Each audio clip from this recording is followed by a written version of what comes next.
Now, the reason why we have the interfacing on this front facing is because buttons and buttonholes need extra structure, okay? And because otherwise, if we don't do that, the fabric is kind of thin and the buttons can pull off of it. I've actually had to repair some things before where the button literally just tore right off because it was not interfaced on the back side. So I have prepared this sample here with interfacing on the front side, just like what you have on your project. Okay. And my buttonholes are, because women are, on women's garments, the buttonholes go on the right. Okay. Right over left for women, because we're always right. Correct? So that means I want my buttonholes to be on this side. So the first thing I need to do is decide exactly where I want my buttonholes. And I'm just going to make some marks about 1/2 inch. I'm going to make a mark 1/2 inch from the edge. This is a finished edge. And then I'm going to make marks about every 4 inches. No, I'm sorry, every 3 inches. Okay. And there's where each buttonhole is going to be. Okay. Now, this is a buttonhole foot. Okay. It's going to go on your machine like this. This is where it's going to connect to the ankle. And every machine is going to have a little bit of a different thing. Also, on the Brother and Singer machines, there's most likely a little thing here. See that right here? This is a buttonhole lever. That's going to get pulled down. Okay? And it's going to go in between. It's going to go in between those little notches right here. Okay? You're going to take one of your buttons, thank you, and put it right into this little slot. This will tell your machine how big to make the buttonhole. Okay? It's going to start at the front of the buttonhole. It's going to work its way back, and when it gets to this point, this lever is going to tell the machine to start going back the other way. Okay? And it's going to pull your fabric with it. So here's what I'm going to do. I'm going to line this part up right here with those marks on my buttonhole foot, and making sure that the cross hatch is in the center. On my machine, I have several different buttonholes I can make. I'm just going to do a simple one, and I'm going to use number 62. So that on this machine is going to be right here. Okay? It's going to tell me to use the A foot, which is the buttonhole foot, and it automatically sets my stitch width and stitch length. Now I'm all set up, and all I have to do is press my foot pedal, and it's going to start.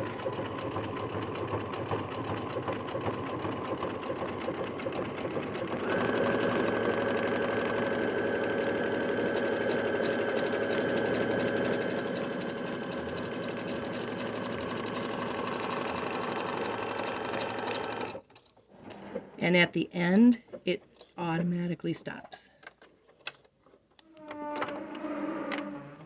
And now I have an almost perfect buttonhole. Now the next thing I want to do with this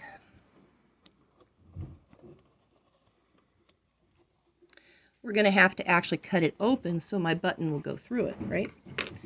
This can be a little tricky.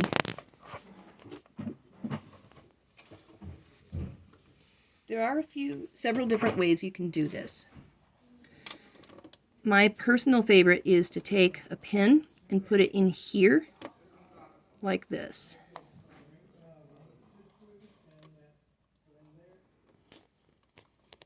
Okay, now I'm putting it at the beginning right here, where I'm not going to put it back here, okay? I'm going to put it here.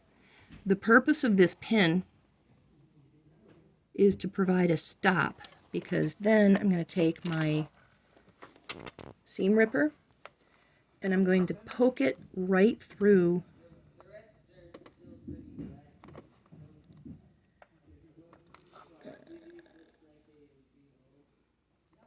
in the center there, and I'm going to go straight up right there, cutting the fabric and the interfacing, and the pin will stop it.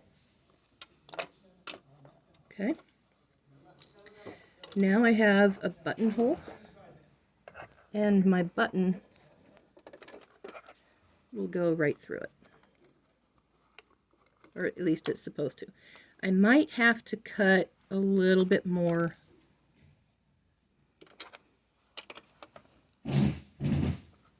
if I didn't cut it all the way. Yeah, it looks like I didn't cut it quite all the way through.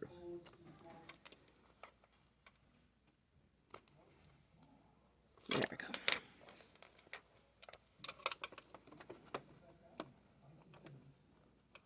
See that? Mm-hmm. Okay. Now, on the other side, because I'm using a flat button, I can literally use my machine to actually sew this on. And I'll show you that. Now, when I'm not using the buttonhole foot, I have to make sure that this gets put back up. Otherwise, the machine will beep at me. There is another foot that looks... You may have another foot that looks like this, if I can get it out. Okay. It goes this direction. And you should be able to slide the button directly into it like that.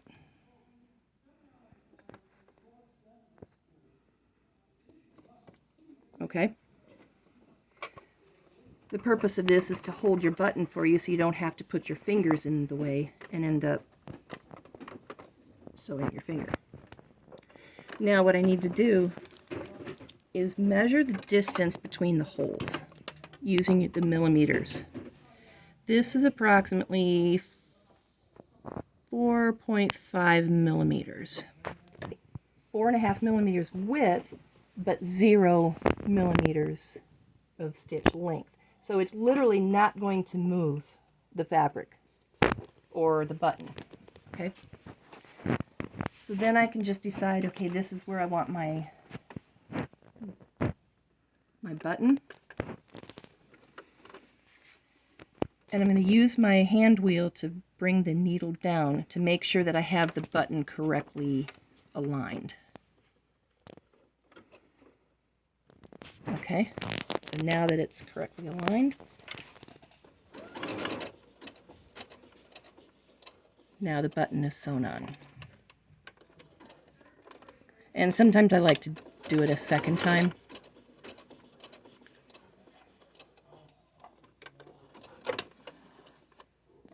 And now it's sewn on. Okay, and that's it.